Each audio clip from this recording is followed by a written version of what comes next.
তিন। মস্তিষ্ক আমাদের শরীরের অন্যতম গুরুত্বপূর্ণ অঙ্গ। এটি প্রায় বিলিয়ন সংখ্যক স্নায়ুকোষের আবাসস্থল এবং আমাদের শরীরের নিয়ন্ত্রণ কেন্দ্র। জীবন চলার সাথে সাথে আমাদের শরীরের পাশাপাশি মস্তিষ্কেও বড় ধরনের পরিবর্তন ঘটে। আপনার মাথার ভেতরে থাকা এই জটিল অঙ্গটি জন্মের আগে থেকেই পরিবর্তন শুরু করে এবং মৃত্যু পরবর্তী সময়েও কিছু সময় ধরে কার্যকর থাকে। মস্তিষ্কের এই জীবনচক্র শুরু হয় গর্ভধারণের প্রায় 2 সপ্তাহ পর থেকে। গর্ভে ভ্রূণের একদিকে কোষগুলো ঘন হতে থাকে এবং এটি নিউরাল প্লেট নামে পরিচিত হয়। 4 সপ্তাহের মধ্যে এটি ভাঁজ হয়ে একটি টিউবের মতো আকার নেয়, যা শেষ পর্যন্ত স্নায়ুতন্ত্রে রূপান্তরিত হয়। যখন নিউরাল টিউবটি বন্ধ হয়, তখন প্রতি মিনিটে শত শত স্নায়ুকোষ তৈরি হয়। জন্মের সময় একটি শিশুর মস্তিষ্কে প্রায় 100 বিলিয়ন স্নায়ুকোষ থাকে, যা একজন প্রাপ্তবয়স্কের তুলনায় অনেক বেশি। এটি শিশুর মস্তিষ্ককে স্বাস্থ্যকরভাবে গড়ে তোলার জন্য অতিরিক্ত ক্ষমতা দেয়। তবে এই অতিরিক্ত স্নায়ুকোষগুলো বয়স বাড়ার সাথে সাথে ঝরে যায়। কিন্তু শিশুর মস্তিষ্কে তখনও প্রচুর সংযোগের অভাব থাকে। স্নায়ুকোষগুলোর মধ্যে যে সংযোগ বা সিন্যাপস তৈরি হয়, তা বৈদ্যুতিক সংকেত আদান প্রদান করে এবং এই সংকেত স্নায়ুকোষের কার্যক্রম পরিবর্তন করে। সময়ের সাথে কিছু স্নায়ুকোষে একটি মাইলিন নামক চর্বিযুক্ত স্তর গড়ে ওঠে। এই স্নায়ুকোষগুলোকে সাদা পদার্থ বলা হয় এবং এগুলো দ্রুত সংকেত প্রেরণ করতে সক্ষম হয়। শিশুদের ক্ষেত্রে প্রতিদিন গড়ে 2500টি সিন্যাপস তৈরি হয়। তবে কয়েক বছরের মধ্যেই এটি প্রায় 15,000-এ পৌঁছায়। এই দ্রুতগতি সিন্যাপস তৈরি করার ক্ষমতার কারণেই শিশুরা সহজে ভাষা শেখা বা বাদ্যযন্ত্র বাজানোর মতো দক্ষতা অর্জন করতে পারে। এই সময়ের অভিজ্ঞতা শিশুদের মানসিক বিকাশে দীর্ঘস্থায়ী প্রভাব ফেলে। 3 বছর থেকে প্রায় 10 বছর বয়স পর্যন্ত মস্তিষ্ক অপ্রয়োজনীয় সংযোগগুলো ছেঁটে ফেলে। আগে বিজ্ঞানীরা ভাবতেন সব সিন্যাপস স্থায়ীভাবে কাজ করে। কিন্তু এখন জানা গেছে, ব্যবহার অনুযায়ী এগুলোর শক্তি বাড়ে বা কমে। এই প্রক্রিয়াটিকে নিউরোপ্লাস্টিসিটি বলা হয়। এটি মস্তিষ্কের অভিজ্ঞতার সঙ্গে মানিয়ে নিয়ে নতুন তথ্য গ্রহণের উপায় সৃষ্টি করে। কৈশোরে আপনার মস্তিষ্ক বৃদ্ধি থেমে যায়, তবে বিকাশ অব্যাহত থাকে। জন্মের পর থেকেই স্নায়ুগুলোতে মাইলিন গঠন শুরু হয়, যা বহু বছর ধরে চলতে থাকে। এই প্রক্রিয়া মস্তিষ্কের পেছনে দিক থেকে সামনের দিকে অগ্রসর হয়। ফলে মস্তিষ্কের বিভিন্ন অংশ আলাদা গতিতে বিকশিত হয়। উদাহরণস্বরূপ ভেন্ট্রাল স্ট্রাটাম নামক অংশ, যা পুরস্কারের অনুভূতির সঙ্গে জড়িত, এটি দ্রুত বিকশিত হয়।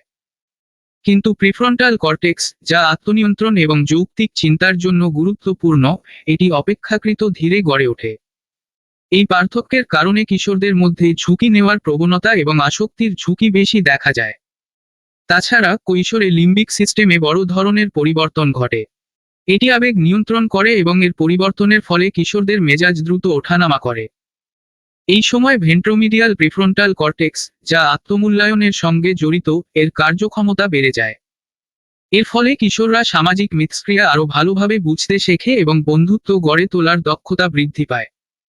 তবে এটি সামাজিক উদ্বেগের ঝুঁকিও বাড়াতে পারে। কিশোর বয়সের পরও মস্তিষ্কের বিকাশ অব্যাহত থাকে। প্রিফ্রন্টাল কর্টেক্সের সংযোগগুলো আরও দৃঢ় হয় এবং আবেগ ও নড়াচড়ার কেন্দ্রগুলোর মধ্যে সমন্বয় বাড়ে। 30-এর কোঠায় পৌঁছে মস্তিষ্ক পূর্ণ বিকশিত হয়। এরপর 40-এর দিকে সাদা পদার্থের সর্বাধিক পরিমাণ পাওয়া যায়। তবে এই পর্যায়ে মস্তিষ্ক নতুন পরিস্থিতির সঙ্গে মানিয়ে নেওয়ার ক্ষমতা ধরে রাখে। বার্ধক্যের সঙ্গে মস্তিষ্কের প্লাস্টিসিটি এর ক্ষমতা বজায় রাখে, যা নতুন অভিজ্ঞতার সঙ্গে মানিয়ে চলতে সাহায্য করে।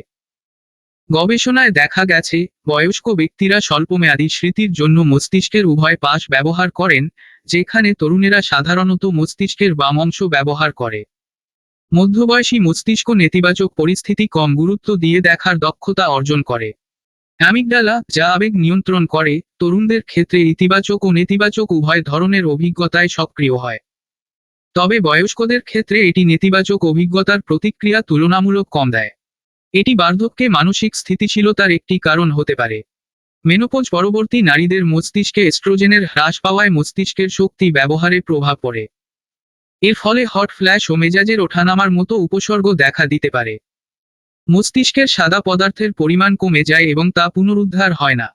তবে মেনোপজ পরবর্তী মস্তিষ্কের কিছু অঞ্চলে সংযোগের দক্ষতা বেড়ে যায়। মস্তিষ্ক ধীরে ধীরে ক্ষয় হতে শুরু করে 30 ও 40-এর দশকে। 60 ও 70-এর দশকে এই প্রক্রিয়া দ্রুততর হয়। বার্ধক্যে সেরিব্রাল কর্টেক্স, বিশেষ করে ফ্রন্টাল লোব ও হিপোক্যাম্পাস, যা স্মৃতি, আবেগ ও দিক নির্ধারণের জন্য গুরুত্বপূর্ণ, তা পাতলা হতে থাকে। সাদা পদার্থ সংকুচিত হয় এবং ডোপামিন ও সেরোটোনিনের মতো রাসায়নিক সংকেত কম উৎপন্ন হয়, যা চিন্তা শক্তিকে ধীর করে দেয়। সম্প্রতি বিজ্ঞানীরা জানতে পেরেছেন মৃত্যুর সময় মস্তিষ্কে কি ঘটে। এক রোগীর হৃদযন্ত্র বন্ধ হয়ে যাওয়ার সময় তার মস্তিষ্কের তরঙ্গ পর্যবেক্ষণ করে দেখা যায় মস্তিষ্কের একটি নির্দিষ্ট তরঙ্গ, যা স্বপ্ন দেখা, মনোযোগ কেন্দ্রীভূত করা এবং স্মৃতি ফিরিয়ে আনার সঙ্গে যুক্ত, তা সক্রিয় হয়। এটি ব্যাখ্যা করতে পারে কেন মৃত্যুর কাছাকাছি থাকা মানুষরা তাদের জীবনের গুরুত্বপূর্ণ মুহূর্তগুলো দেখতে পান। এমনকি হৃদযন্ত্র বন্ধ হওয়ার পরেও কয়েক মিনিট ধরে মস্তিষ্ক সক্রিয় থাকে। এমনই নতুন নতুন রহস্যকে জানতে এই চ্যানেলটিকে সাবস্ক্রাইব করে রাখুন। ধন্যবাদ।